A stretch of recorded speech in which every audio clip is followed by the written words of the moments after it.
Welcome to eCentral. In today's chapter, I'll show you how to add a medical plan from beginning to end. The first thing you want to do is start on the main company page and go to Benefits. You'll add the plan, you'll skip over Library, and select the type of plan that you want to create. In this case, we want to select Medical. I went ahead and used the search field, but you can see that there are a full list of all of the plans that can be created. Be careful to set up the correct plan the first time because I'd hate for you to have to restart over from scratch. So let's select Medical. We'll type in, as best practice, the admin and display name should be the same name, but they are two different fields. Admin name is the name that you are giving to each plan as the administrator. The display name is the plan name that the employees see when they go through to manage their benefits. So best practice is to add the plan year, the carrier name, and the plan description.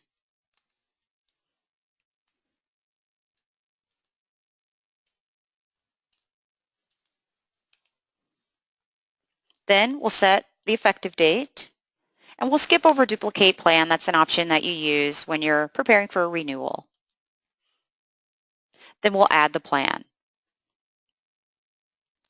Now we're inside of the plan. We're going to set each tab up for this particular plan. That's the plan that we're in. As you scroll down to the bottom of the page, you'll see that there's Import ID, which is a system-generated number. We selected a medical plan. The carrier is Anthem. We added the admin and display name when we created the plan from the beginning. The effective date, this plan will be active for the group starting October 1st, and it will end, the end date, which is 9/30/2018, which is 1 year from the effective date. You can change this date to be longer or shorter. The available start date and end date are for the employees. When do these employees see this plan? You can change these if you need to. These are not the same dates as open enrollment. This is just when these employees will see this plan in their list. I won't go over every single field that's in the plan, but I will go over the most common fields that I do see brokers use most of the time. If you want this plan to be eligible for COBRA participants, then you want to select the percentage of the rate. If they're not eligible, go ahead and select not eligible.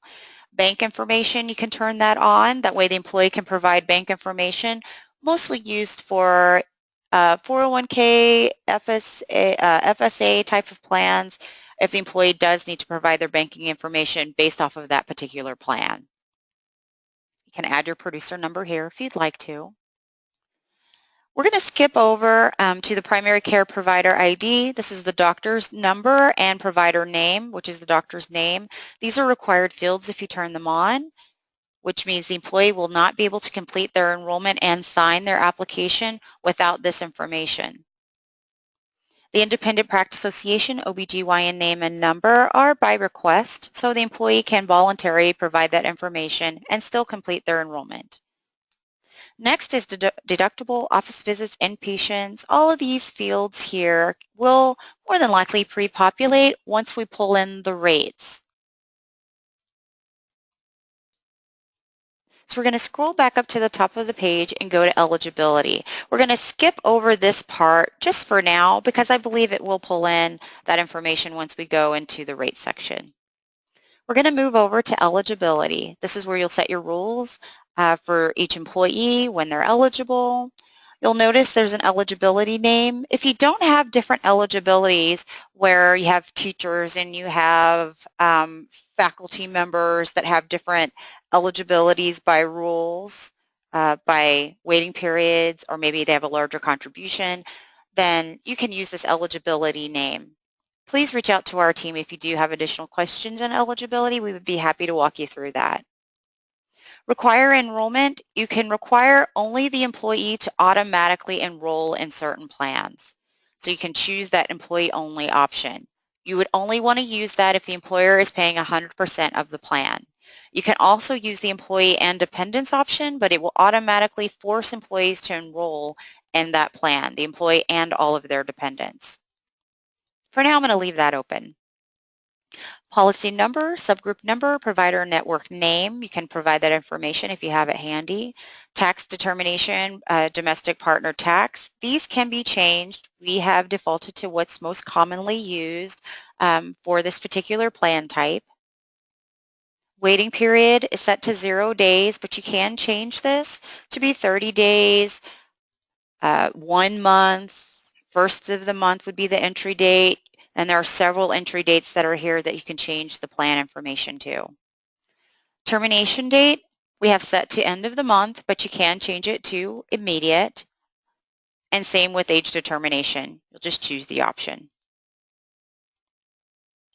Minimum scheduled hours per week, very helpful if you have variable hour employees. So if those employees should work a minimum of 30 hours a week, then you would want to set 30 hours here. That way all employees must work 30 hours in order to see the plan and be eligible. If you're only adding full-time employees to the plan, to the group, then you can leave this open. That means all employees that are being added to the site are all eligible. Locations. I've set up 2 different locations, so our locations show up here. That is managed on our profile page under organizations. That's where you'll set up your different eligible groups by location, department, divisions, by job classes. In this case, I set up locations. That's why this field is showing here. And eligible employees. This is if there are certain employees that you don't want to have as a part of this plan. They're just not eligible. A lot of times I see employer administrators listed here if they're just there to manage the group and not available to see plans. Eligible dependents, everyone's eligible, but you can remove eligible dependents so that they do not see that they're eligible for that plan. They won't show up in the list to enroll. Age eligibility, you can leave these open if there is no age that's been determined for eligibility. However, on the children, we do have it set to 25 so that when the employee reaches the age of 26, they're no longer eligible for the plan. Same for children that are students. And then you have additional instructions here that you can add about this particular plan that will show to the employee to help them to manage their benefits. We'll move over to rates. Under rates, this is where we'll set our plan costs. By type, we're looking at age, where they're age-banded rates. You can also look by 5-year bands. You can also look at 10-year bands, so you'll notice it's changing the ages. You'll also notice that there's rates, columns that you can change. So instead of the rates being looked at just solely by the age of the employee and their dependents, you can change it by the employee and spouse. You can change it by gender, by tobacco. So you can change this as you need to. You don't want to ever hide rates. Hiding rates would also affect any of the plan reports that are being ran. So the only time you want to use the hide rates is if you truly don't know what the cost of the plan is because you're waiting to do underwriting for the group. So to set rates from the library, one thing I didn't mention is under the table, you can change this to tier, which are composite rates, very helpful for dental and vision plans, family rates. And then you can also change to tier table where you're looking at the age and you're also looking at composite, looking at the family. If you're using tier or by composite, tier or tier table, you do have to manually type in those rates. Now let's set rates from our library. So our effective date automatically defaults for us. We'll just use each menu to select our option.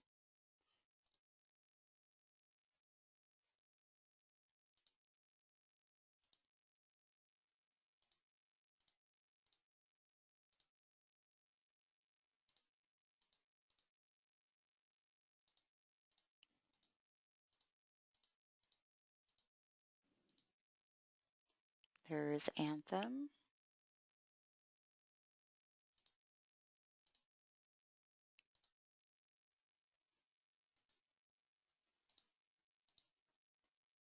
And let's say it's 6,500. So we'll just type in the search field to help us find that plan more quickly. And there's our plan.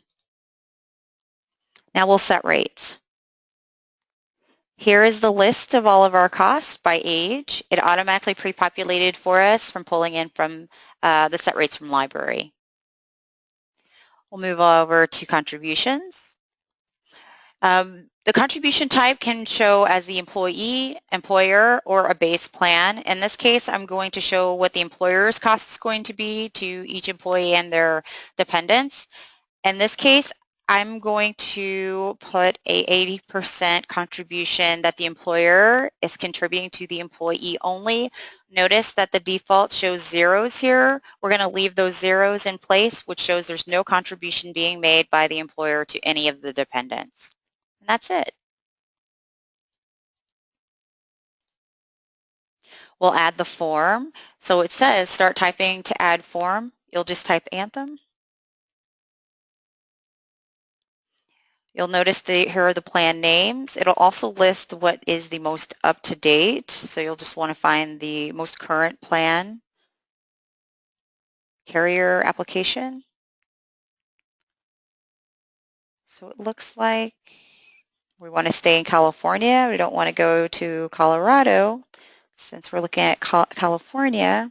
And we'll use this one. We'll use the Anthem Blue Cross with waiver. Now, if we weren't sure that that was the application, you can always click on View.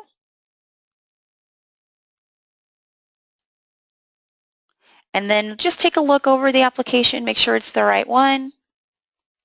It opens up a new window so you can close it, and then you'll see that form setting there. We've already attached that form, so it's already there for us. Last is documents. This is where you'll add your summary of benefits or your SPC for the employees to take a look at while they're choosing the plans that they would like to be a participant in. You can add documents, you can add a link. A link would be helpful for HMO plans so that the employee can look to see who the providers are that are part of that network. So that's setting up a medical plan. Thank you so much. And please feel free to reach out to our team with any questions that you might have by reaching out to us through the help desk, or you can also give us a call at the 702-800-2690 and we'll be happy to assist you. Take care. Have a good day.